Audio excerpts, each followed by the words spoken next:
Welcome everyone. आज के interesting lecture में हम बात करेंगे सेल के बहुत ही इंपॉर्टेंट पार्ट सेल मेम्ब्रेन के बारे में और उसका स्ट्रक्चर कैसा दिखता है and what are its different functions.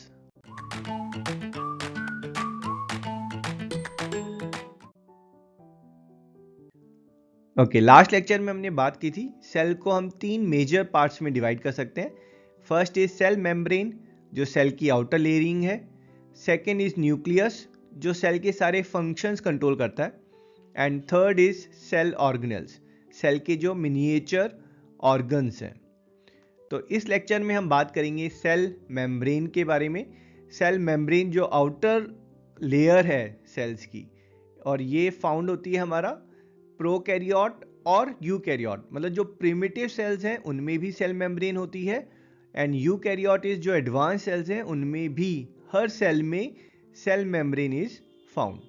और इस लेक्चर में हम बात करेंगे कि सेल मेम्ब्रेन जो है किस चीज़ की बनी हुई है and what is its function और इसकी इंपॉर्टेंस क्यों है इतनी ज़्यादा। तो हमारा पहला क्वेश्चन जो अराइज होता है कि भाई ये सेल मेम्ब्रेन आखिर है क्या। तो हमारी जो डेफिनेशन है कि सेल मेम्ब्रेन जो है किसी भी सेल की जो outer most thin and semi permeable membrane है उसको हम सेल मेम्ब्रेन कहते हैं। अब ये सेमी परमिएबल का मतलब क्या है? इसका मतलब है कि ये कुछ चीज़ों को जो है अपने अंदर से पास करने देगा और बाकी चीज़ों को ये ब्लॉक कर देगा। तो ये जो सेल मेम्ब्रेन है बहुत ही सिलेक्टिव होती है, जो चीज़ें रिक्वायर्ड है सिर्फ उसी को जो है वो सेल के अंदर जाने देती है ना। सिर्फ आपका जो प्लांट सेल है, प्लांट सेल में जो आउटर मोस्ट लेयरिंग है वो हमारी सेल वॉल की बनी होती है, और उसके बाद जो अंदर जो फर्स्ट लेयरिंग होती है दैट इज सेल मेम्ब्रेन। तो ये जो हमारी डेफिनेशन है सेल मेम्ब्रेन की, आउटर मोस्ट थिन लेयर, तो उसमें यहाँ पर प्लांट सेल से रिलेटेड थोड़ा सा एक्सेप्शन है। तो ये हमारा जो सेल मेम्ब्रेन है ये एक्चुअली में सेल के अंदर और सेल के बाहर वाले जो एनवायरनमेंट है दोनों को सेग्रीगेट करके रखती है और बहुत ही सिलेक्टिव चीज़ों को जो है अंदर या बाहर जाने देती है। वाओ! तो फाइनली जो सेल मेम्ब्रेन है इट लुक्स लाइक दिस। अगर हम एक सेल को एक एप्पल से कंपेयर करें तो जैसे एप्पल का पतला सा छिलका होता है वैसे ही ये सेल की पतली सी मेम्ब्रेन है। तो जो आपका सेल है वो हार्डली विजिबल होता है कंपाउंड माइक्रोस्कोप से। तो फिर ये सेल मेम्ब्रेन इसका स्ट्रक्चर कैसे डिकोड किया? तो कंपाउंड माइक्रोस्कोप से ज़्यादा पावरफुल है इलेक्ट्रॉन माइक्रोस्कोप। सो इलेक्ट्रॉन माइक्रोस्कोप से भी जो आप ये जो माइन्यूट डिटेल हैं ये आप उससे नहीं ऑब्जर्व कर सकते हैं। तो फिर फाइनली ये स्ट्रक्चर कैसे आया? तो जो सेल से रिलेटेड जो ऑब्जर्वेशंस हैं उन ऑब्जर्वेशंस को सेटिस्फाई करते हुए एक मॉडल प्रपोज किया गया, फ्लूइड मोजाइक मॉडल। तो ये बेसिकली एक मॉडल है और एक एस्टिमेशन है, अ गुड एस्टिमेशन, कि जो सेल की जो मेम्ब्रेन है वो ऐसी दिखती होगी। और ये जो फ्लूइड मोजाइक मॉडल है ये प्रपोज किया था सिंगर एंड निकलसन ने, और वर्ल्ड वाइड जो है ये स्टिल एक्सेप्टेड मॉडल है क्योंकि ये हमारी सेल की सारी ऑब्जर्वेशंस को सेटिस्फाई करता है। तो ये जो फ्लूइड मोजाइक मॉडल है इसमें प्रपोज किया गया कि सेल जो है वो बाई लेयर ऑफ फॉस्फोलिपिड से बनी हुई है। बाई लेयर मीन्स दो लेयर्स हैं, और यहाँ पर ये फॉस्फोलिपिड्स के जो मॉलिक्यूल्स हैं उनकी दो लेयर्स से जो है ये सेल मेम्ब्रेन बनी हुई है। और इन लेयर्स के बीच में जो है we have got protein channels और प्रोटीन मॉलिक्यूल्स आर देयर जो इन एंड आउट मूवमेंट को कंट्रोल करते हैं, और इनके साथ जो है एम्बेडेड है कार्बोहाइड्रेट चेन। तो हम इसी स्ट्रक्चर के बारे में डिटेल में वी विल स्टडी। तो यहाँ पर जो पहला क्वेश्चन अराइज होता है कि सर ये अजीब सा नाम क्यों दिया है इसका, फ्लूइड मोजाइक मॉडल। तो फ्लूइड इस मॉडल को इसलिए बोला गया है क्योंकि यहाँ पर ये जो फॉस्फोलिपिड्स के मॉलिक्यूल्स हैं, जो प्रोटीन चैनल्स हैं, ये आपस में बॉन्डेड नहीं है, ये आपस में जुड़े हुए नहीं हैं। भाई सॉलिड में तो एटम्स और मॉलिक्यूल्स आपस में बॉन्डेड होते हैं, उनकी पोजीशन फिक्स होती है, बट लिक्विड में और फ्लूइड में वो पोजीशन फिक्स नहीं होती। वो आपस में होल्ड टुगेदर तो कर रहे होते हैं but they keep on moving from one place to another. ऐसे ही यहाँ पर ये जो फॉस्फोलिपिड्स हैं, प्रोटीन्स हैं, they keep on moving around this cell membrane. So ये protein channel it will remain within cell membrane, but इसकी पोजीशन फिक्स नहीं होगी, है ना. ये यहाँ पर सेल मेम्ब्रेन में मूव करता रहेगा. इनफैक्ट अगर आप यहाँ पर ये जो वीडियो चेक करेंगे तो यू विल फाइंड कि अगर सेल मेम्ब्रेन किसी वजह से डैमेज भी हो जाती है, तो क्योंकि मॉडल जो है वो फ्लूइड मॉडल है, तो it will rearrange themself and it will repair itself, है ना. सो इसीलिए इस मॉडल को फ्लूइड बोला गया है. और मोजाइक, जो मोजाइक आर्ट पैटर्न होता है, उसमें जो आपका जो पीसीज है, टाइल्स के पीसीज, वो रैंडमली अरेंज होते हैं. तो जैसे उस pieces, tile pieces randomly arrange होते हैं मोजाइक आर्ट में, ऐसे ही यहाँ पर ये जो प्रोटीन चैनल्स हैं, जो कार्बोहाइड्रेट चेन्स हैं, within the cell membrane they are just randomly placed, and thus this model is called fluid mosaic model. तो अगर इस बाइलेयर ऑफ फॉस्फोलिपिड में अगर हम इस फॉस्फोलिपिड मॉलिक्यूल्स के बारे में बात करेंगे, तो इसके अंदर एक फॉस्फोरस का एटम होता है और बाकी सारे एटम्स जो है वो कार्बन, हाइड्रोजन, ऑक्सीजन, नाइट्रोजन, जो हमारे बायोमॉलिक्यूल्स के एटम्स हैं वो होते हैं. और इसमें अगर आप चेक करेंगे तो ये जो फॉस्फोलिपिड मॉलिक्यूल का जो हेड है वो या तो एक्स्ट्रा सेलुलर, सेल के बाहर की तरफ पॉइंट कर रहे हैं, या सेल के अंदर की तरफ पॉइंट कर रहे हैं. तो सेल के बाहर we have got fluid, cell के अंदर also we have got fluid. तो ये जो आपका फॉस्फोलिपिड मॉलिक्यूल्स का जो हेड है, इसको हम बोलते हैं हाइड्रोफिलिक, मतलब इट लव्स वाटर और ये हमेशा वाटर की तरफ ही पॉइंट करेगा. और जो टेल है उसको हम बोलते हैं हाइड्रोफोबिक, मतलब ये वाटर को हेट करता है और ये हमेशा अवे फ्रॉम वाटर पॉइंट करेगा. तो अगर किसी रीजन से ये जो मेम्ब्रेन के मॉलिक्यूल्स हैं थोड़ा डैमेज हो जाते हैं, हेवाई हो जाते हैं, तो ये इमीडिएटली अपने आप को वापस रीअरेंज करते हैं सच दैट जो हेड है वो हमेशा वाटर की तरफ पॉइंट करे. चलिए जी, अब हम बात करते हैं सेल मेम्ब्रेन के डिफरेंट जो फंक्शंस हैं. ऑफ कोर्स सबसे पहला, सबसे इंपॉर्टेंट, कि ये जो सेल मेम्ब्रेन है ये सेल के सारे कंटेंट को होल्ड करती है ना. अगर सेल मेम्ब्रेन ही नहीं होगा तो आपका जो साइटोप्लाज्म है वो पूरा स्कैटर्ड हो जाएगा, इधर उधर गिर जाएगा. कंपेयर करेंगे तो जैसे एक हमारा पॉलीथीन बैग होता है, it holds this fluid and fish inside, वैसे ही सेल मेम्ब्रेन जो है it is acting as a polythene bag for the cell, जिसके अंदर सेल ऑर्गेनेल्स हैं, सेल साइटोप्लाज्म है, न्यूक्लियस है ना. सिर्फ डिफरेंस क्या है कि पॉलीथीन बैग वो वाटर प्रूफ है, नॉन परमिएबल है, वो कुछ भी अंदर का बाहर या बाहर का अंदर अलाउड नहीं करेगा.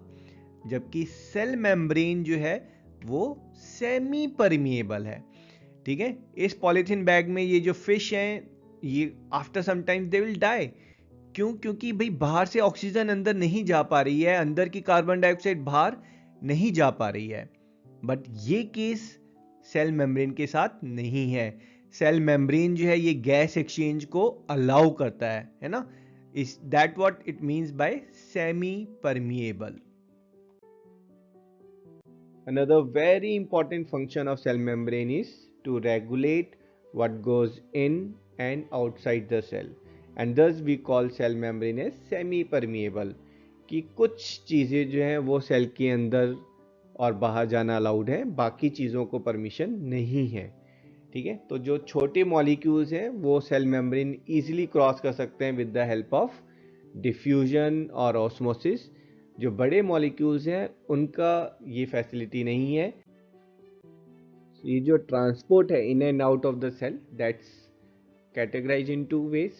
One is for the molecules which are only few atom thick, which are not charged, they can freely move in and out because of diffusion and osmosis. And in this particular case we don't need any energy and we call it as passive transport. So passive means no energy is required. And in case of charged molecules or big molecules, special energy is required to transport them from outside to inside or inside to outside.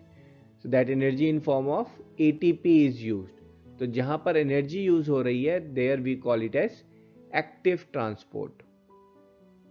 So we'll discuss this in detail in the next lecture related to transport in cell membrane. ओके, cell membrane जो है वो आपका जो exchange है उसको तो control कर ही रही है, साथ में it acts as a protective barrier. तो सेल मेम्ब्रेन जो है वो सेल को प्रोटेक्ट करती है from surrounding environments and foreign particles, including आपका जो वायरस, बैक्टीरियाज है, जो टॉक्सिक सब्सटेंसेस हैं, उनसे भी सेल मेम्ब्रेन सेल को प्रिवेंट करती है. Another important function is cell membrane has got attachments which helps in cell recognition. तो बेसिकली जो सेल मेम्ब्रेन पे अटैचमेंट्स हैं, they act as an ID tags कि ये कौन सा सेल है और whether this cell belongs to our body और नॉट. तो जो हार्मोन्स हैं, hormones are released by pituitary gland in brain, but those hormones when they are released in blood, how they make out ki these are the for testicles or these hormones are for adrenal gland. So now the cells in testicles will have certain attachments in it in form of glycoprotein and glycolipids, which will not be found in any other cell in the body, and that's how the hormones will make out, okay, these are the right cells in which we have to pass the information. So these cell membranes, the attachments on the cell membrane acts as a ID tag for the cell. They also act as the ID tag for WBC. How white blood cell make out whether this particular cell is bacteria or virus? It can't make out whether it's a bacteria or virus. Only thing it can make out is with the help of attachments whether this cell is, it belongs to our body or it's a foreigner. ठीक है, तो जो foreign cell है उस पर WBC will attack based on this ID tags. तो अगर हम एक इंटरेस्टिंग एग्जांपल लें रेड ब्लड सेल का, तो रेड ब्लड सेल पर ये जो अटैचमेंट्स हैं, this gives the identity of the cell, और हमारे WBCs जो हैं they act accordingly. So if a person has got blood group A, that means उस पर्सन का जो रेड ब्लड सेल है उन पे हर सेल पर ये पर्टिकुलर जो अटैचमेंट है ना, that attachment will be there. That's this in form of a square. जो ब्लड ग्रुप बी है उसमें ये सर्कल वाली फॉर्म की अटैचमेंट होगी. तो अगर आप ब्लड ग्रुप ए वाले पर्सन में बी ब्लड ग्रुप अगर आप डोनेट कराते हैं, तो that body WBCs will not accept it, है ना. दे विल टेक कि भाई ये जो अटैचमेंट है, we are not familiar with this attachment, so this belongs to a foreign body, and then they will attack this particular RBCs. ठीक है, so ये जो अटैचमेंट्स हैं, this attachments we call as antigens. तो आपके जो है एंटीजेंस जो है, अगर ब्लड ग्रुप AB है तो you have antigens of both A and B. तो जो ब्लड ग्रुप AB वाले लोग हैं उनके ऊपर हम जो है उनमें कोई भी हम ब्लड डोनेट करा सकते हैं. तो group AB is called as universal acceptor. मतलब इसके जो WBCs हैं, they take whether it is a circle और it's a square, they take them as their own blood group or type and they will not attack it. तो जो blood group O है उसमें आप AB या AB group नहीं चढ़ा सकते हैं, because for them whether it is a square और it's a circle, both are foreign bodies. The next function is they give anchoring site for cytoskeleton. तो व्हाट इज साइटोस्केलेटन? जो आपका microtubules और filaments हैं सेल में, you know, within the cytosol, they help cell to maintain their shape. तो ये जो आपका माइक्रोफिलामेंट्स हैं या फिर माइक्रोट्यूब्यूल्स हैं, so these are basically anchored to the cell membrane to maintain their position and to maintain the definite shape of the cell. So this is your microfilament is there, that is cytoskeleton, and it is anchored into the one fixed position with the help of cell membrane. Next function is endocytosis and exocytosis. So अगर जो number of molecules जो exchange होने हैं, if they are large in quantity and large in size, then that exchange takes place by endocytosis, which means taking inside the cell. That's in case of ingestion. जो unicellular organism है वो जो food ingest करते हैं, that's with the help of endocytosis, and exocytosis is throwing outside the cell. So that's in case of waste material produced by the cell or some secretion being done by the gland cells. So in that case it is exocytosis. So let's see the endocytosis first. So here the cell membrane is engulfing the product outside and forming a vesicle out of it. This process is endocytosis, that is taking inside the material. And exocytosis is right opposite to it. So a vesicle which is having the secretory material or waste material, तो वो जो vesicle है उस vesicle की जो membrane है वो भी बाइलेयर ऑफ फॉस्फोलिपिड से बनी हुई है. And when it meets the cell membrane, this gets merged together and then the waste material is thrown outside. In case of few unicellular organisms, the cell membrane helps in the locomotion, like in case of amoeba, which moves by pseudopodia, that's false legs, but these false legs are generated by modification of cell membrane structure. तो cell membrane जो है अपने आप को rapidly जो है it changes its shape, and because of which amoeba is able to move and ingest the food. I hope you enjoyed today's video. अब हम मिलेंगे अपने नेक्स्ट वीडियो में, जहां हम बात करेंगे कि सेल मेम्ब्रेन के अक्रॉस डिफरेंट चीज़ों का ट्रांसपोर्टेशन कैसे होता है.